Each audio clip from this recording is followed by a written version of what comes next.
Good afternoon, welcome to Military Strategies. We are live right now, March 14th, 2026. Breaking news.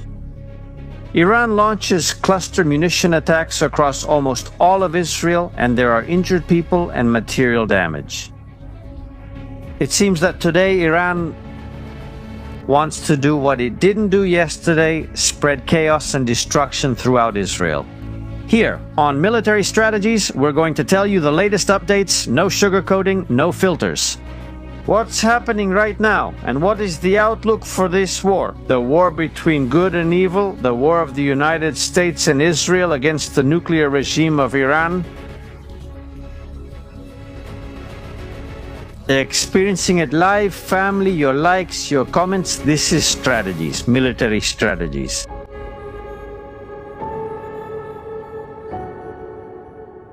Let's begin.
Let's begin.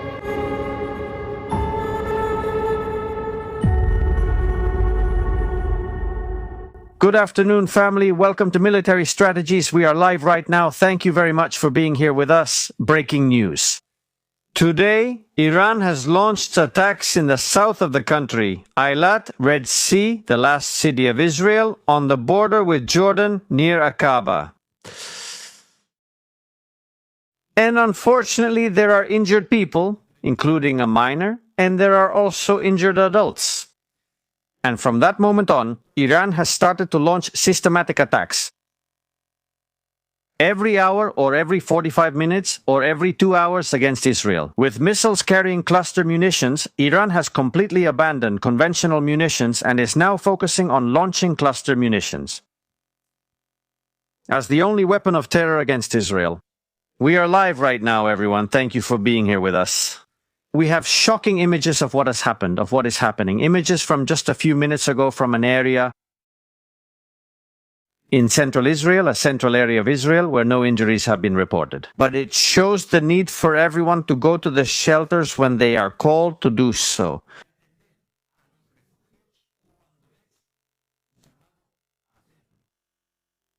Again, we see images that are very concerning because of the attitude of some people. You also have super chats available, family, if you want to support this content that we make 24 hours a day. Since this war began 15 days ago, here at Military Strategies, also to help us subsidize this whole operation we have set up in Israel. Right now, we are broadcasting from Israel since the first day of the war. PayPal me Estrategias Militares for your support. As I was saying, the images and the situation are unacceptable, but for now there are no deaths to mourn, and that's good news. Let's see what happened in Eilat, what has happened there, and what the situation is. The alarms were sounding throughout the morning. People had to go to the shelter. And we're going to explain why today Iran is focusing exclusively, above all, on Eilat. Let's go. Cut. Let's go. Listen, where did it fall? In the part. Listen, where did it fall? It fell. This is the resulting fire from a cluster munition that fell on the city. Again, civilian targets, civilian houses bombed by the Iranian regime. Let's go!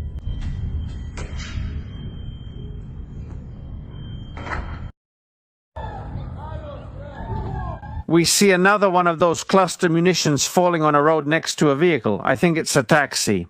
Let's go, let's go, let's go, let's go.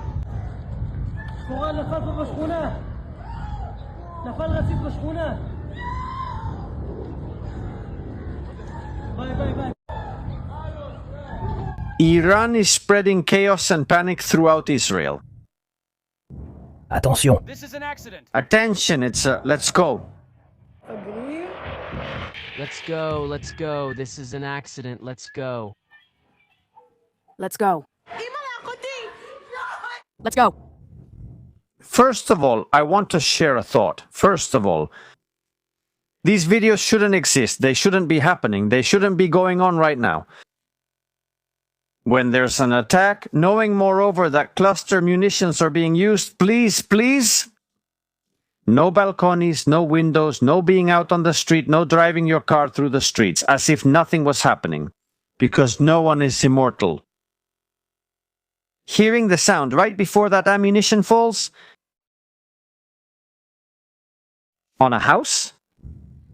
Let's go, Resurrección. No way too, I get hitting myself. Does this mean that what we're hearing aren't the typical bomblets that are launched with cluster munitions? We're talking about a warhead that carries its ammunition of between 5 and 6 kilos of explosives at high speed. Reinforced projectiles to have some penetration capability, to make a small crater in the ground. But if it hits a house, if it hits a roof, if it hits an enclosed space, it can be destructive with penetration capability. This is Pegabello. We can see there how it has fallen right in the middle of the street. We see a small crater. If it's in open area, it doesn't cause much damage. If it's in a closed space in a building, it does cause damage.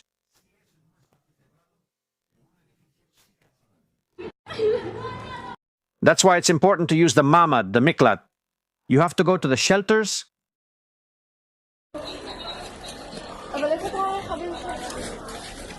Here we see the material damage in the inner courtyard of a building.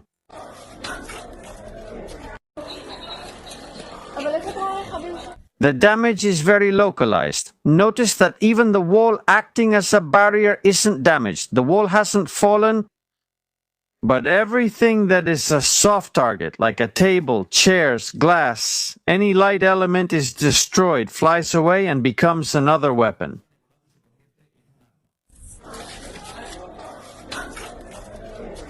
We're seeing it right there. Citation of very complicated situation, very complicated. Next video. No, it won't be the lukewarm one. That's the projectile that landed right behind, in the inner courtyard of a house on one of the main streets of Eilat. I told you that you were going to say goodbye. Here too. More projectiles that landed right behind. More projectiles, more. There are more, all right there. Here. There's some here. There's more here. Panic over cluster munitions everywhere. But the question is, why Eilat? Why now? Why haven't they done it during the other days? Why, for example, haven't even the Houthis tried it? What's happening there? What's the situation? What's the reasoning? We need to consider one thing. There's one thing we have to look at, and you're going to understand it. Welcome to Military Strategies. We are live right now. Please, your likes, your comments are super important. Share this live stream on your social networks. If you haven't subscribed, please do so. It's important. With the latest breaking news in real time about what is happening, about what is going on right now. Since early morning,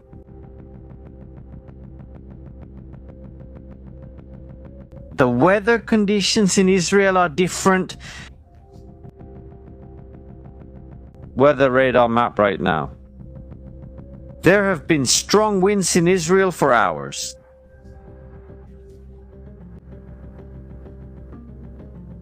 There have been gusts of up to 43 kilometers per hour, and the worst is yet to come. There is practically a sandstorm that's sweeping from the Sinai Peninsula toward the north. This area of the Mediterranean, with wind speeds of 68 kilometers, 73 kilometers per hour. Now it has slowed down a bit, and just as it slowed down, that's when Iran launched attacks on the center of the country. Before, we were here at 43 kilometers per hour, 45 kilometers, but in Eilat, there's no wind at 2 kilometers per hour. At 1 kilometer per hour, there's no wind. That allows Iran to launch cluster munitions and focus its attacks on a specific area. Here we realize that the attacks are not indiscriminate, but rather they are fully aware of what they're doing and that they also have military intelligence. To measure wind speeds and determine how far those cluster munitions might spread. Trying to focus the damage on areas of Israel where there isn't much wind at that moment. That's why, until a little while ago, they started launching them over the central area of Israel, the Jerusalem area, the Gush Dan area, Ashdod, Jerusalem, the Beersheba area. Yes, they were attacking there a while ago again. The weather conditions are more favorable there. But be careful, because the situation with that sandstorm can indeed create certain difficulties for the anti-air defense systems, even though they can operate under any weather conditions.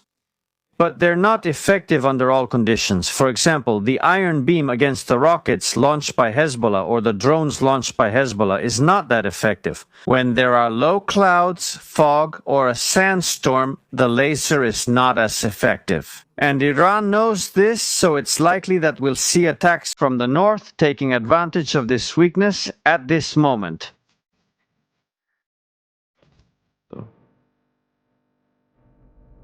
There we see it. We're still live, folks. There is more news. We have a lot of videos of what's happening in Beirut, of what's happening in Tehran. Jihadists arrested in Spain.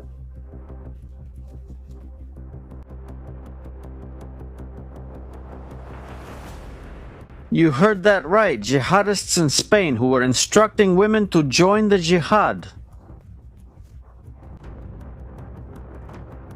and to cause real massacres on national territory. Situación. This.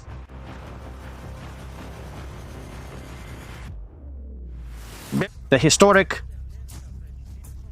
The one of determined non-Christians.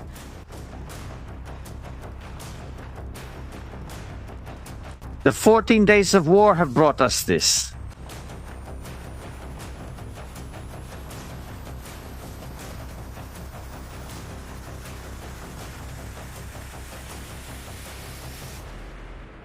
Day 10,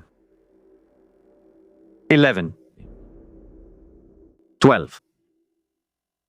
It's true, attacks from Iran are decreasing more and more.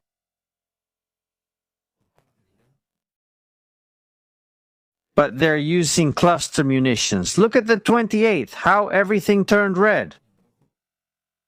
Day 1, if we go to the end of the stage, we can see how it's not so red anymore. Mainly, this detail is important.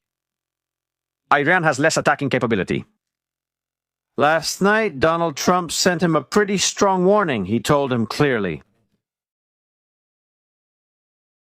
No closing the Strait of Hormuz. No attacking ships. No ships have been attacked since last night, but Iran has launched. Iran.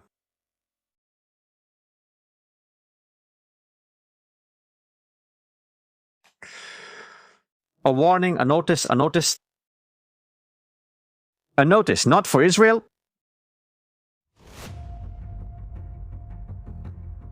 And this is concerning. Quite concerning. Iran has issued evacuation orders against United Arab Emirates ports. There we see it. Iran blames the United Arab Emirates for last night's attack on Karg Island with ATACMS munitions. We said here exclusively that we suspected ATACMS munitions had been used against targets on Karg Island.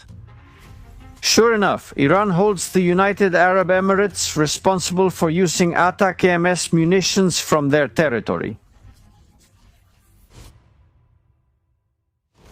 Now an attack is being prepared against those ports, which, by the way, handle a large part of the world economy from Asia.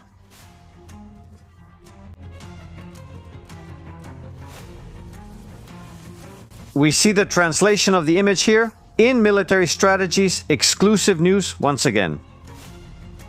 Warning from Iran about what it wants to provoke now. Attack the ports. Dubai and Abu Dhabi that are deserted right now. And it seems that tourism has collapsed. The United Arab Emirates economy is collapsing. And this war is going to take an incredible toll on them, a huge, huge toll. On the countries that didn't want to stop Iran at the time and are now facing the fury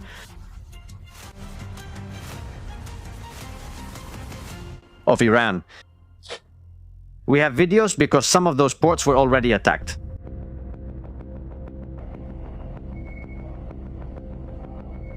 We're seeing it right there.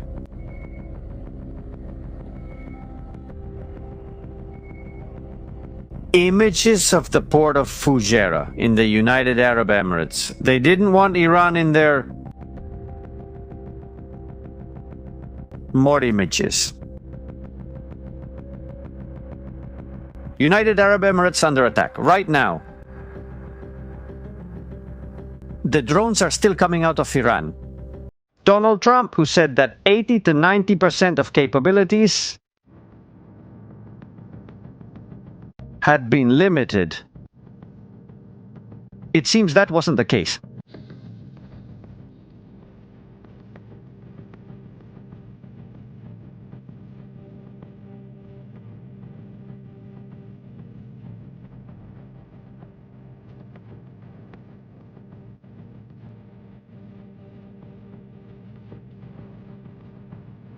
Problems ahead.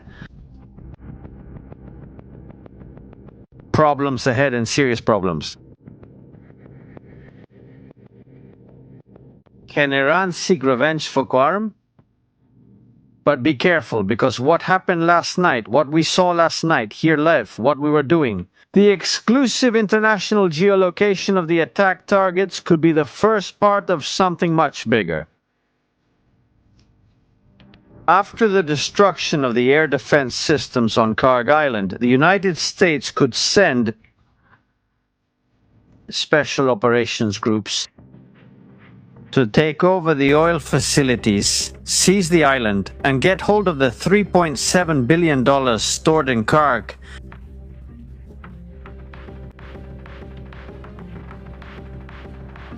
The final blow for the regime. And be careful, because it's not the only facility, and we also have to see this live here. On military strategies, besides Karg Island, Iran has more targets that could be desirable for the United States of America. What you're hearing are not the only facilities that can be atacadas o incluso en algún momento could end up being conquered. We have to realize the seriousness of this matter. Iran is currently in a dangerous situation, to put it one way. Not far from Bandar Abbas, there is another place that is important in terms of hydrocarbons.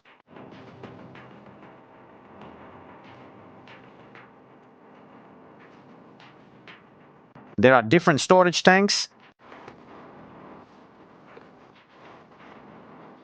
Around here we can see some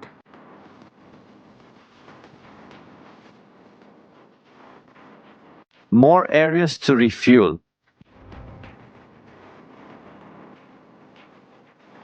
We're seeing these around here.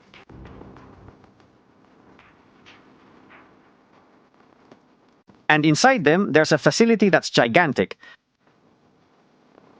One that could be, without a doubt, one of the possible targets. A power station. This one we see here. If Donald Trump changes his mind and wants to be the bad guy in this story, he could start attacking facilities like the ones we see. He could leave Iran without power. Look, this mega facility we're seeing here, where there are loading areas for ships that can also load oil, and it's a little smaller than Karg Island.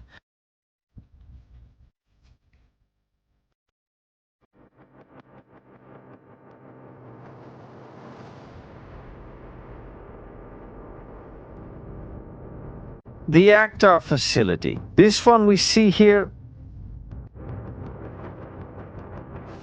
could be one of the targets in the next few hours. The United States could take action on the matter and launch attacks, at least, to destroy its anti-air defenses. We continue. This one here, another stop along the way.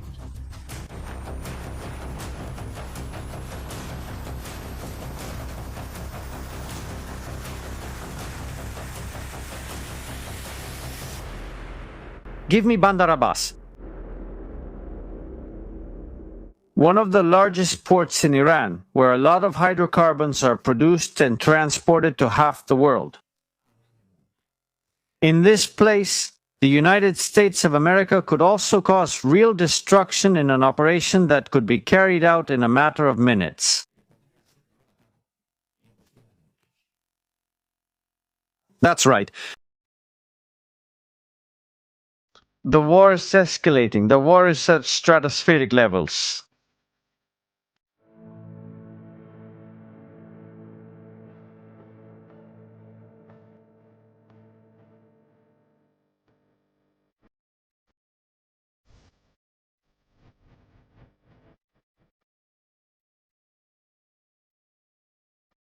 And there's the crown jewel.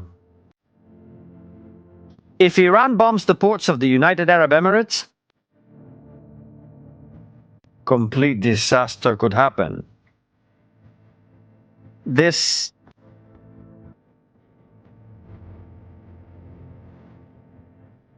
United States of America.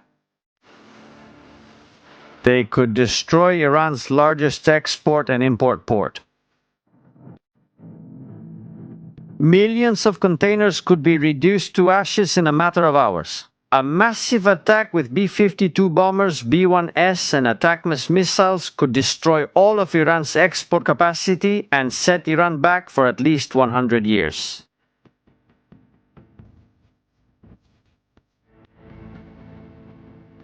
This is what Donald Trump was referring to, that they would never be able to recover from the blow. Another one of the mega facilities that could also be destroyed is in Bandar Abbas. What we're seeing here is tremendous, the destruction that's being planned against Iran if they don't give up. We're live, family. This is Military Strategies. Thank you so much for being with us. We have a new video of what happened in Gashtan here exclusively.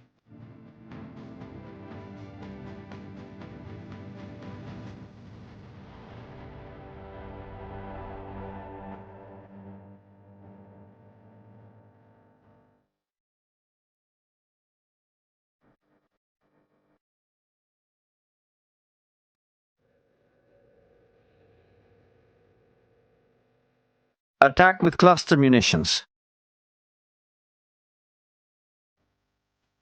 Zooming in.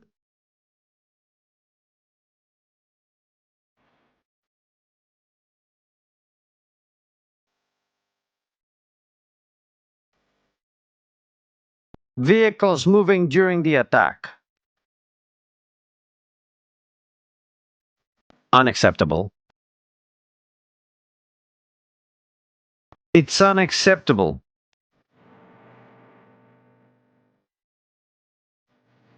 Israel has to start not only recommending or warning. People who don't go to the shelters when they have to should be reprimanded.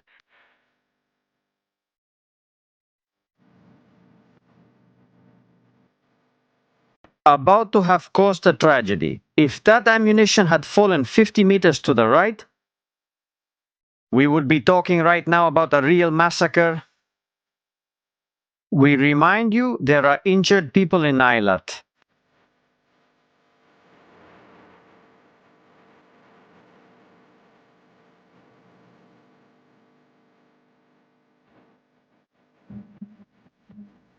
What is going to be done about this?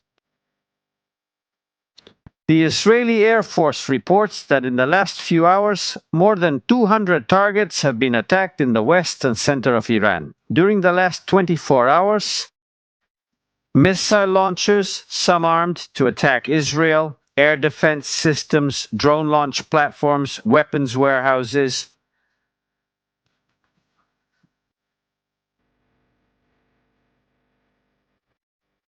And right now, Hezbollah is firing into Lebanon.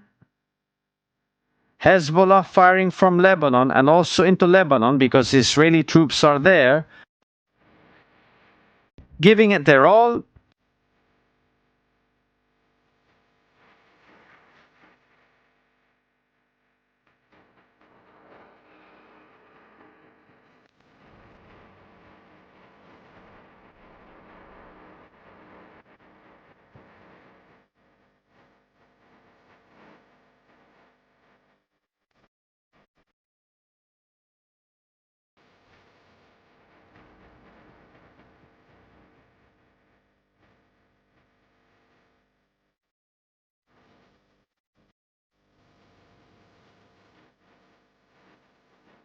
Lebanon. What's going to happen with Lebanon? A ground operation will be launched, yes.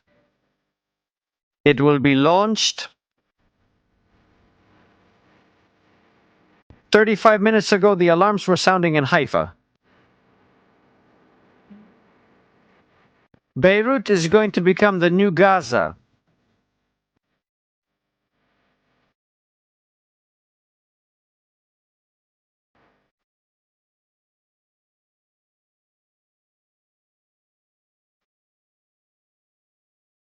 Let's go to Beirut, folks. Let's see what's happening there right now, what's going on. Shocking images.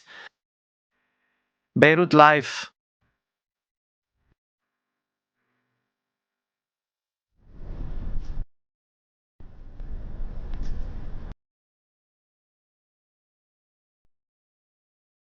Images from Beirut right now. You can't see anything. There's an incredible sandstorm. It's sand brought from the Sinai Peninsula, from the area of Syria, from all that region that's carrying a lot of dust in the air. But the attacks keep happening. The attacks are still going on. So we'll be keeping a close eye on what's happening there in the next few hours. Because attacks are going to be launched on Beirut, there's no doubt about what we're saying. Last night, Israel was launching very significant attacks in the south of the country. The prediction we're making that the bombings in the southern part of the country are going to intensify makes sense. The logic is to pave the way for what's to come in the days or weeks ahead. The situation is unknown. We don't know what could happen. A partial invasion, a total invasion. What could the situation be? In Lebanon in the coming weeks?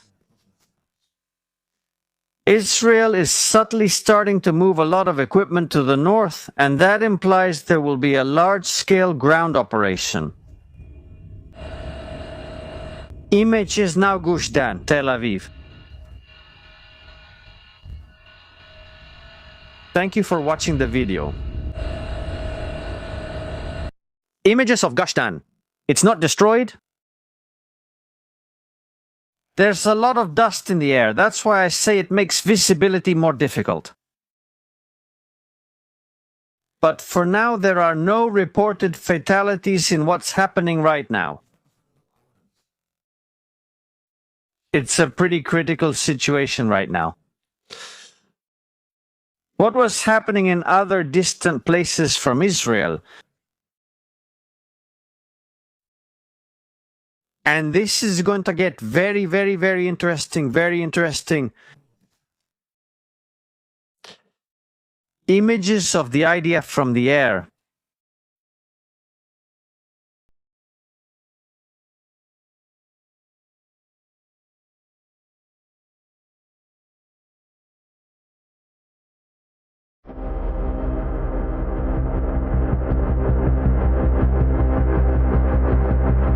Hezbollah operatives were gathering in a house, bringing weapons inside, transporting boxes of ammunition.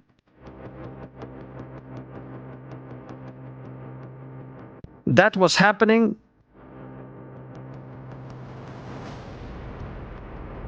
possibly preparing for the massive entry of the troops and the location of this place.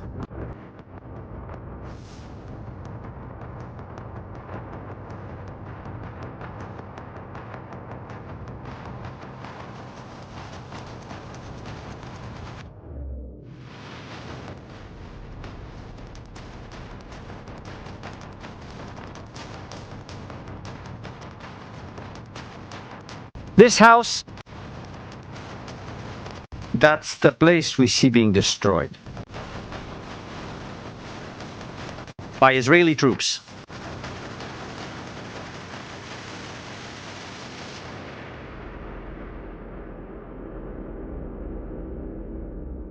Notice that the place being attacked is at the border of Israel,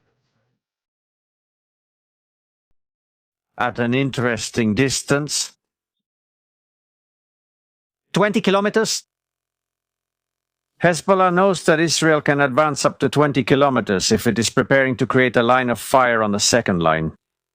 We have to imagine something that has been known by everyone for a long time. For those of you who are newer in the community, by the way, if you are not subscribed, it's a good opportunity to subscribe today so we can reach 500,000 as soon as possible. Hezbollah has different lines of defense built in southern Lebanon. The first line of combat, second line, third line, and even a fourth line, which would extend to Beirut. Each one has its own commanders and personnel capacity, and among them they also have the Radwan unit, which is special operations.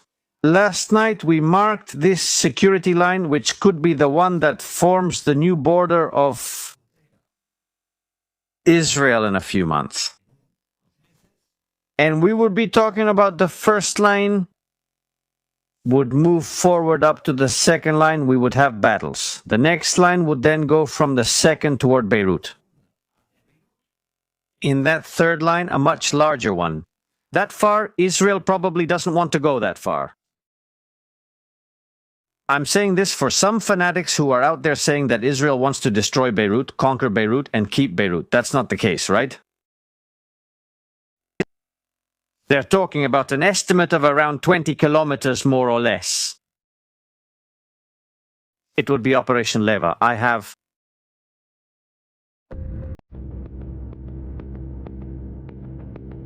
images from the United States Central Command. Maritime patrol aircraft and airborne radar E-2 Hawkeye taking off from one of the United States aircraft carriers.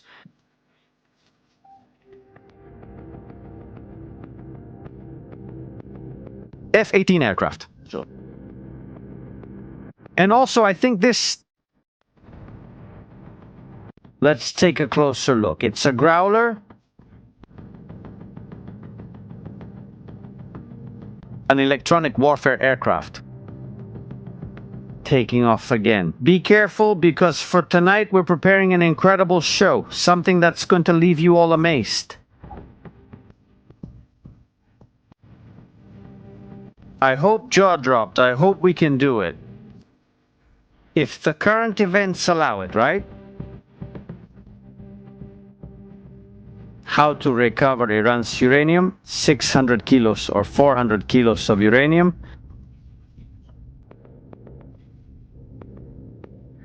With the capacity to build up to 11 nuclear weapons.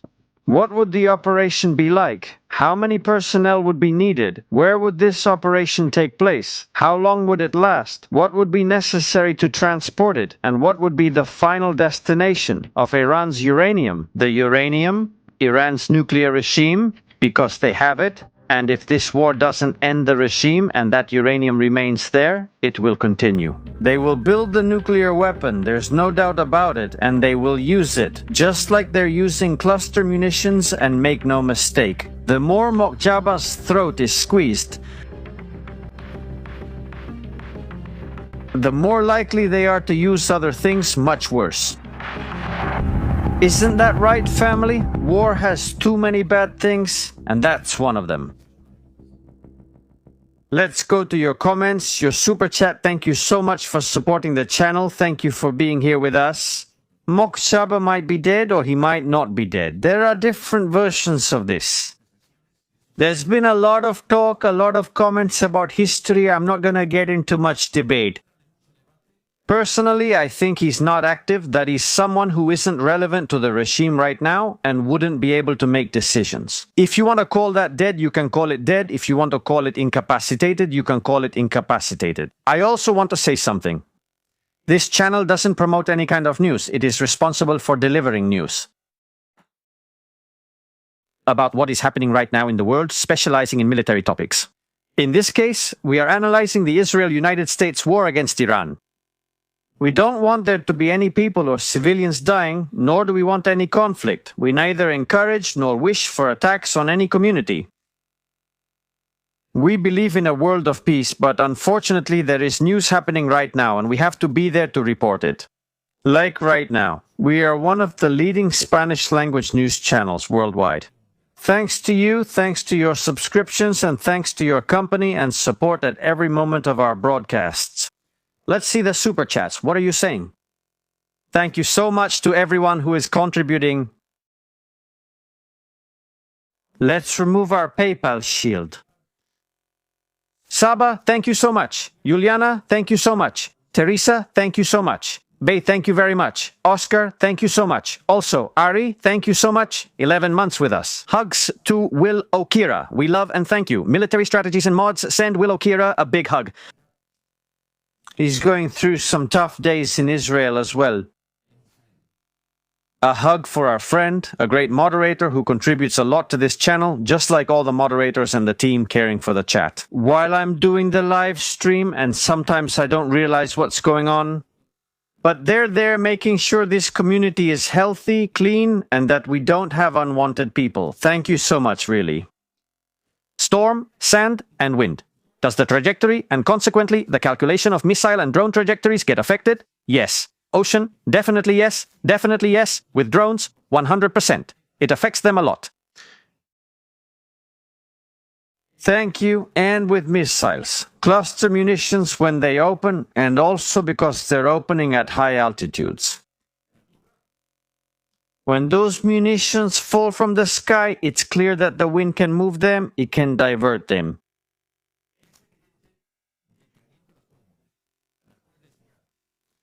They are not precision munitions. They can't correct their position on the map. They can't adjust to follow, for example, laser guidance, TV guidance, or GPS guidance.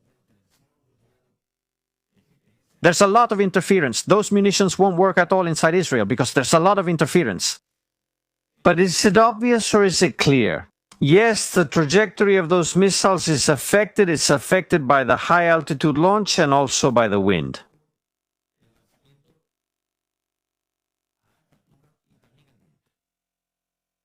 What just happened now, with those rockets falling, the wind can carry them hundreds of meters away to another place. That can happen, it can occur, it does happen, and in fact, it's very likely to happen. So, these are not the best conditions for the launch. But Iran doesn't care. Iran just wants to attack. What it targets doesn't matter. Iran is not firing at military targets. It's not firing at critical infrastructure targets. It's firing at houses. It doesn't matter if it's one house or another. They don't care. They're not worried in the slightest, not even a little bit. So you have to realize that even launching cluster bombs in bad or adverse weather conditions can benefit them, because the bombs go everywhere. Thank you. That's not what they're looking for. They want to concentrate the fire on very specific areas to cause the maximum possible damage. What interests them is to see an image of massive destruction. A lot of damage. Thank you for that super chat, my friend, for supporting the channel, and for that great question, a really great question. That's right, I like people who contribute, who add, not those who take away. Thank you very much for that membership. W planes, let's take a look at the planes. Now we need to see what's happening with the fighter jets, what's going on, what's happening right now. Let's see if the jets have taken off, how the situation is. Well, that's how it is.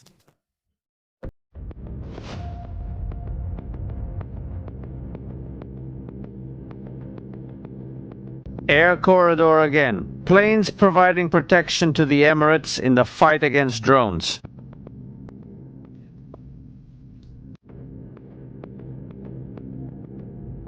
Right now, one of the jets is heading south, skirting Jordan. Another jet is providing protection to the airbase that's there at the moment. Leader at this moment in air operations from Jordan. This one we see here, Salty. This airbase is currently the main base used by the United States of America in its operations. In the Lebanon area, Italy is sending a plane to repatriate personnel. Unifile personnel. Once again, I take this opportunity to publicly denounce the despicable management of the Spanish Ministry of Foreign Affairs and the Spanish embassies in Israel. It's incomprehensible that they are abandoning Spaniards to their fate. People who are tourists, who want to leave the country and don't know how, because they're told to fend for themselves. To get to the south of the Red Sea or to Jordan, there are no buses, no planes, nothing for the Spaniards who are in Israel. However, other countries are sending military planes to get their people out of a war.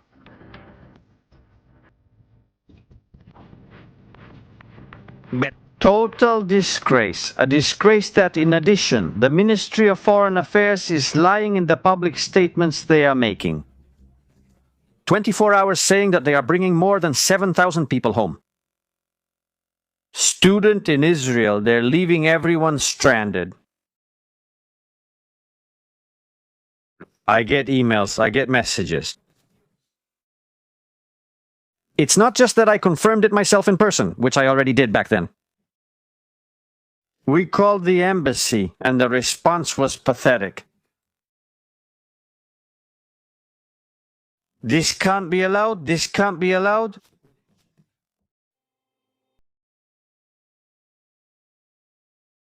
We continue with the super chats.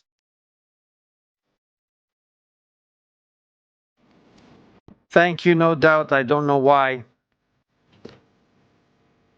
And supposedly most of their launchers and missiles have been destroyed. No matter how angry and threatening they get, Trump keeps attacking. They still have missiles, they still have launchers. It's not a one-day job, I mean it very seriously. What they're doing now is launching 4, 5, 6 missiles a day against Israel. Thank you.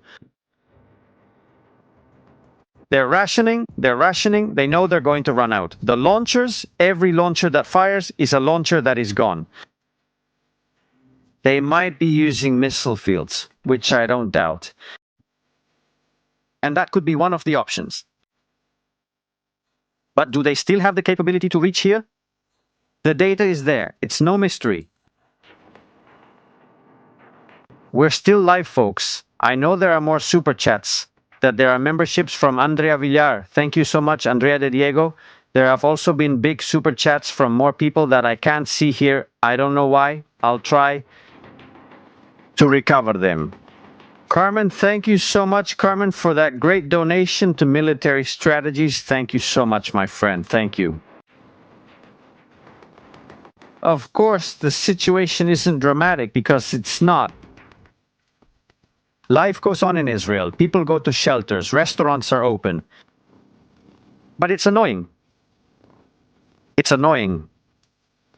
It's very upsetting that a child is seriously injured right now because he fell on cluster munitions launched from Iran. Thank you, there's no justification.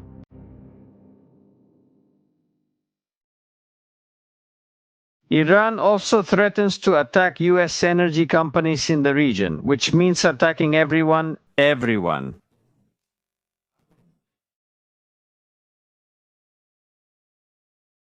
Unbelievable.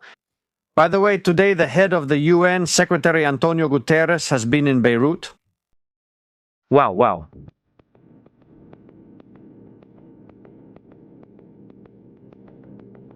Let's look for images of Guterres in Beirut, the friend of Iran and all these people.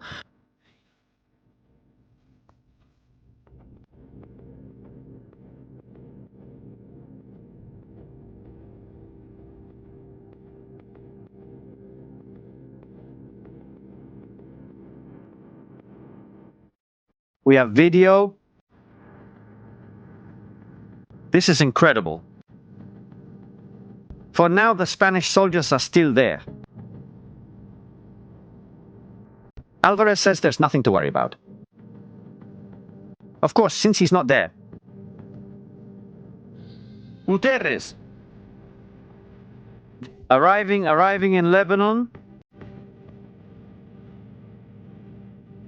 He says he's going there to try to end the war. His face says it all.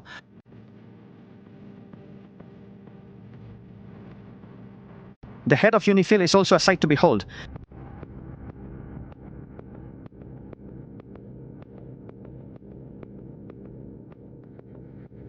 There's Guterres giving his speech.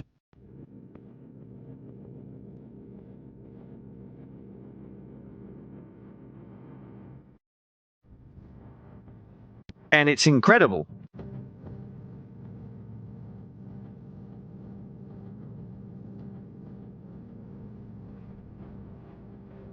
Alvarez has spoken. He said there's no need to worry about the Spanish troops.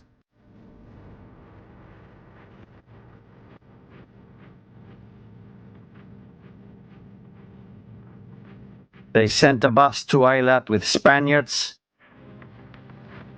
Minibuses with Spaniards. And they abandoned them in Eilat.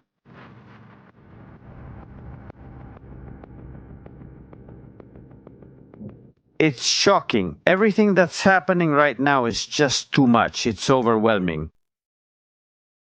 And what does Alvarez say? Spain. Spain's image is shocking. By the way, we have a special guest coming next week. You can't miss it. We're bringing someone to the channel for the first time, and we've really been looking forward to having her here. Also, she has a completely different perspective on some points, but is very close to ours on others. A round of calls, a new round of calls. Since yesterday, I have spoken with my counterparts from Qatar, Saudi Arabia, Bahrain, Kuwait, and Lebanon. This morning, I spoke with my Kuwaiti colleague. I will continue with... But we don't want you to talk, Alvarez. We don't want you to talk. We want you to get the Spaniards who are currently trapped in Israel, in the Middle East, and around the world out.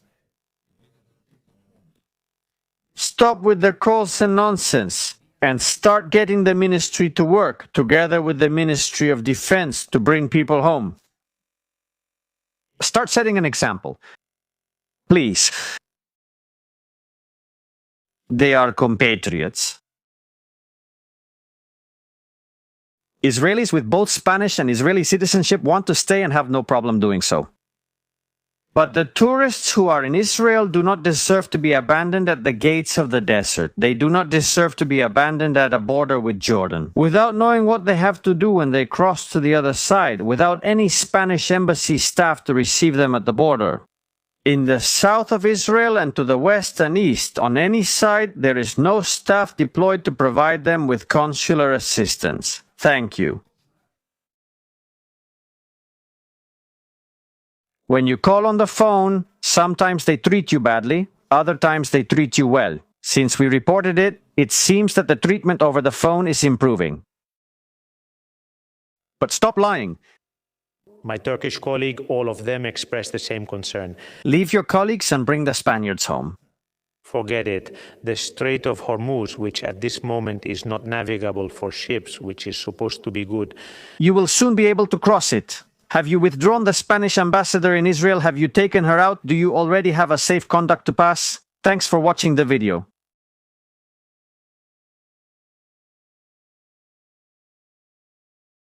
It's just incredible. It's just incredible.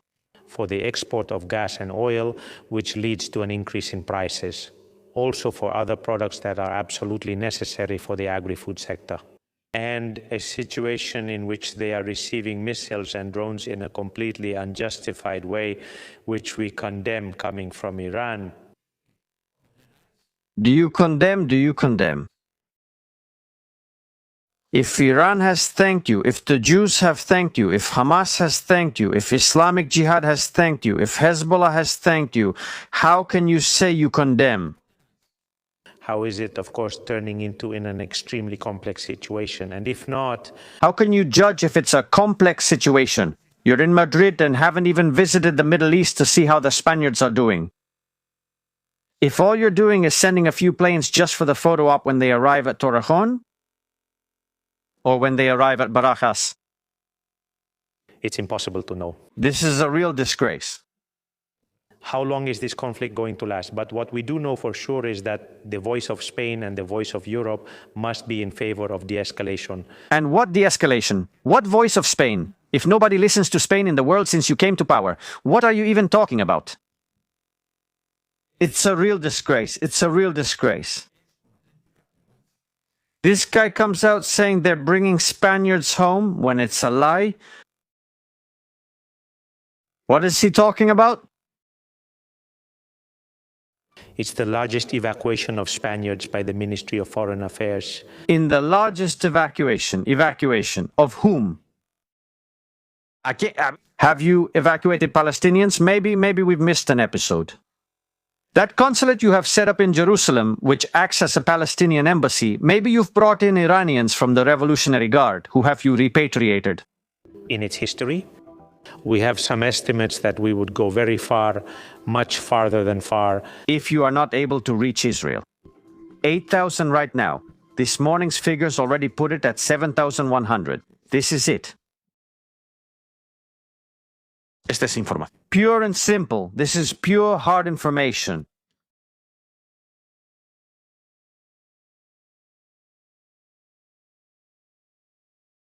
This is outrageous. This is unacceptable. It's the greatest shame in the history of the Spanish Ministry of Foreign Affairs. It's the greatest shame.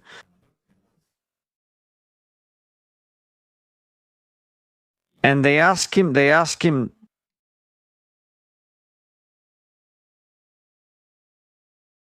the government, what will they do about rising oil prices? And instead of lowering taxes, because more than 50% of the fuel price in Spain is taxes, what they're told is that what needs to be said is no to war. That when people go to refuel at the gas station, with the money the government is raking in at their expense, they should say no to war. Well, you're going to see this.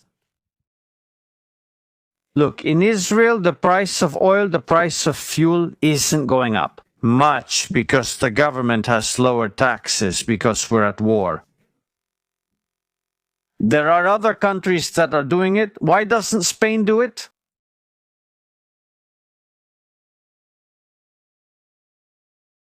2 weeks after the start of the war, with prices skyrocketing, for now, this is the only measure from the government to cushion the rise in prices. Saying no to war is the best measure. Saying no to war is the best measure.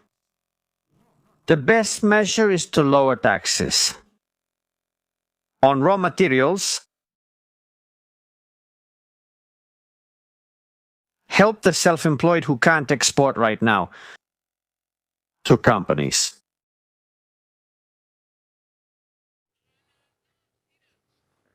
Well, a driver has tried it, but he tells us it didn't work for him.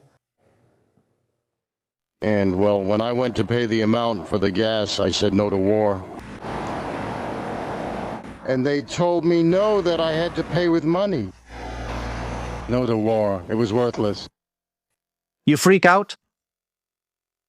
You freak out, you freak out. This is incredible. Let's see, who can justify the government now? Who can give an explanation for this story? It's unacceptable. It's unacceptable what's happening in Spain. All the parties are the same. There's no one who comes to do this. It's unacceptable. It's unacceptable.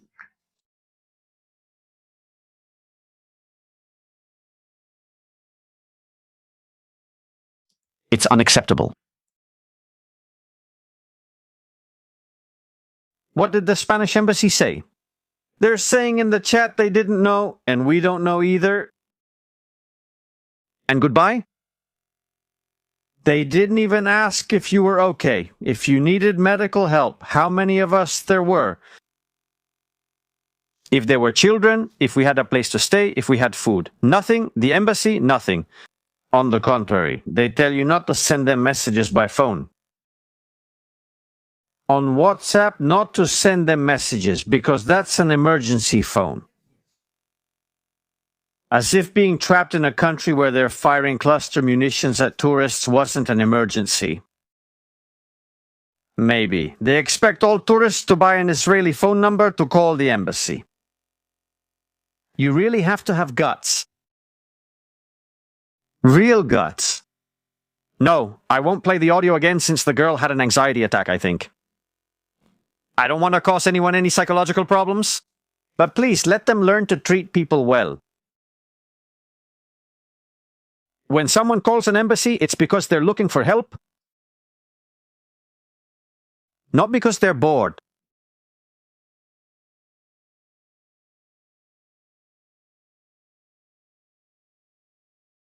Whenever you want, I'll share what happened at the Spanish embassy in Los Angeles when I tried to register my newborn daughter, how they treated me, and how immigration in Los Angeles treated me.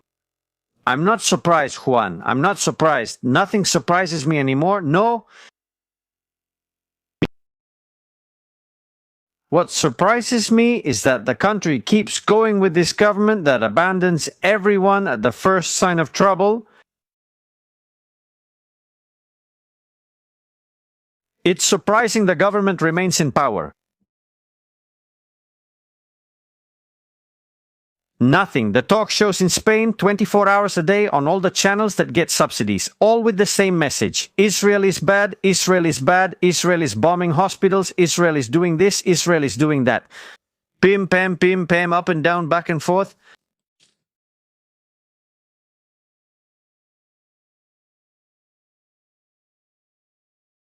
It doesn't make any sense. It's unacceptable.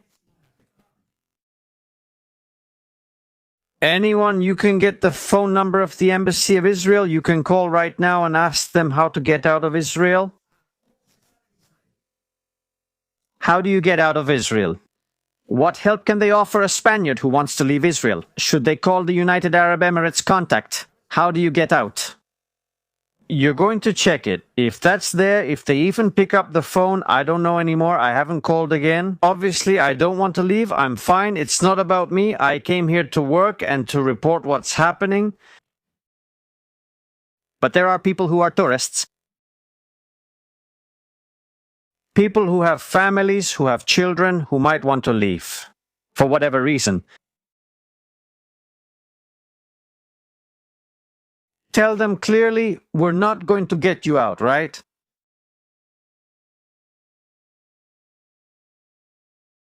These guys have been lucky. They've been lucky. They've managed to get out lucky. I don't know. The 7,000, how many planes do you have to move to bring in 7,000 people? Maybe they're counting the ones left abandoned in the desert. Well, we've taken them out of Israel. Grab a bottle of water. Ham sandwich. No, because there's no ham. I'm not sure what they'll give them. Maybe a sandwich.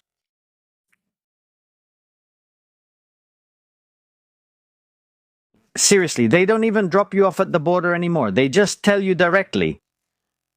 You have to find your own way to get to the border. From there, cross and go to the airport, buy yourself a plane ticket that costs you 1,500 euros. That's all. Apply for the Jordan visa because you need to request a visa to enter Jordan in order to be evacuated. Not even the embassy. This is just crazy. Let's see. Let's say it calmly so people understand and don't get scared.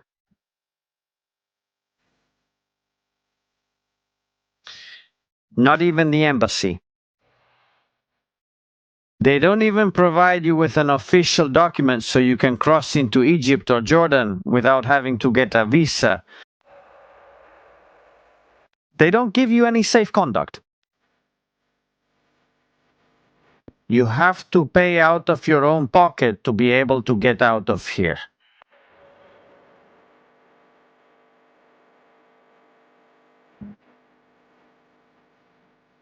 But nevertheless, for the Gaza flotilla, for Barbie Gaza, who now has a huge trial for hate crimes, do they send a frigate or a military ship to escort the flotilla, the cruise passengers? They send it to the Palestinian Authority. Thousands of euros so they can pay lawyers, so they aren't occupied. UNRWA is given millions of euros to deliver food that never reaches Gaza. And what about the Spanish people? And what about the Spanish people?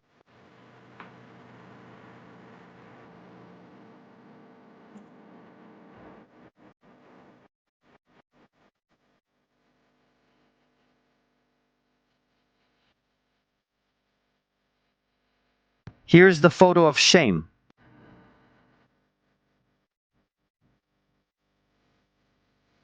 Lazzarini with Alvarez. Is Spain going to continue supporting UNRWA financially and politically to rebuild Gaza?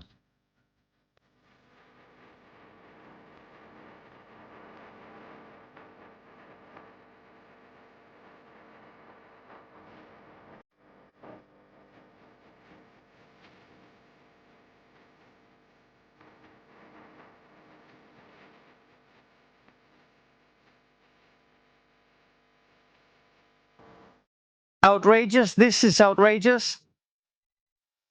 Look at this gathered here, so comfortable, earning huge salaries, all of them real cronies, all the people from the embassies, insiders. With allowances, outrageous amounts of money. And nothing is being done about it here. It seems strange to me that when there's a catastrophe in Morocco, planes arrive within 10 hours. We send rescue teams, we send everything, we spare no expense. When something happens somewhere, we send people, we send soldiers to Lebanon to withdraw money from Hezbollah's banks. Well, and the Spaniards.